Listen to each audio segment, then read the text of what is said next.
মায়া, এটা অনেক বড় একটা অদ্ভুত বিষয়। আজকে আমার টপিকটা হচ্ছে মায়া। আসসালামু আলাইকুম। আজকে আমি একটা লং ভিডিও নিয়ে আসলাম। আপনারা একটু কষ্ট করে দেখবেন, লাইক কমেন্ট করবেন, স্কিপ করবেন না, একটু টেনে দেখবেন না, একটু দেখবেন। আমার যেটা হচ্ছে যে মায়া, আসলে মায়া জিনিসটা বড় অদ্ভুত। আমরা মায়ার জোরে এই জগৎ সংসারে টিকে আছি। সব কিছুতে মায়া, ছোট জিনিসগুলা, ছোট বিষয়গুলোতে আমাদের মায়া জন্ম নেয়।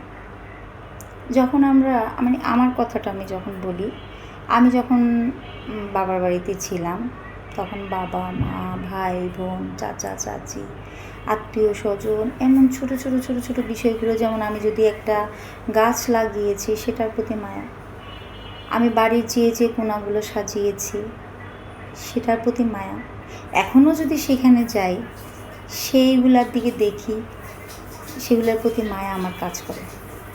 এরপর যখন আবার আমার বিয়ে হয়ে গেল, বিয়ে হওয়ার পর আমি একটা নতুন জগতে আসলাম। নতুন জগতে এসে আবার নতুন মায়া। সেখানে এসে আমার হাজব্যান্ড, তারপর আমার শ্বশুর শাশুড়ি, দেবর ননদ, আদার্স ভাসুর, আরও যারা আত্মীয় স্বজন আছে সবার প্রতি মায়া। তারপর আস্তে আস্তে আমার সন্তান হলো, তার প্রতি মায়া। একটা দুটো তিনটে যার যা বেশি, আমার তো মাত্র একটা আলহামদুলিল্লাহ। তো তার প্রতি মায়া আরও বেশি।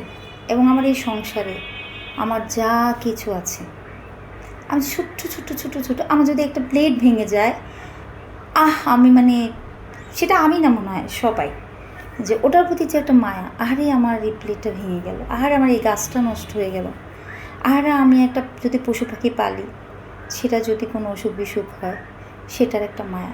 যারা অনেক বড় বড় খামার করতেছেন, বড় বড় গাছ লাগাচ্ছেন, বড় বড় সব কিছুর প্রতি সবার কিন্তু মায়া কাজ করতেছে, তাই না? আপনি চাকরির একটা মায়া, ব্যবসার একটা মায়া, সংসারের একটা মায়া, সবার প্রতি মায়া।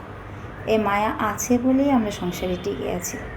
এই মায়া আছে বলে আমরা একজন আরেকজনের সাথে যুক্ত আছি। এটা বড় অদ্ভুত জিনিস। মায়া না থাকলে মনে হয় আমরা আসলে শুধু আমাদের ক্ষেত্রে না, এটা আল্লাহ তাআলা পশু পাখি গাছপালা প্রত্যেকের ক্ষেত্রে মায়াটা কিন্তু সৃষ্টি করে দিয়েছেন। প্রত্যেকটা প্রাণীকুলের ক্ষেত্রে এটা কিন্তু সৃষ্টি করে দিয়েছেন। একটা পাখির প্রতি কত মায়া, একটা পশুর প্রতি কত মায়া, আমরা একটা মানুষের প্রতি কত মায়া। বিভিন্ন আমার এই জীবন চক্রে কিন্তু আমার মায়াটা আস্তে আস্তে সৃষ্টি হচ্ছে এবং এই বন্ধনে আমরা জড়িয়ে যাচ্ছি। তা আজকে আমার টপিকটা কেমন লাগলো সবাই বলবেন।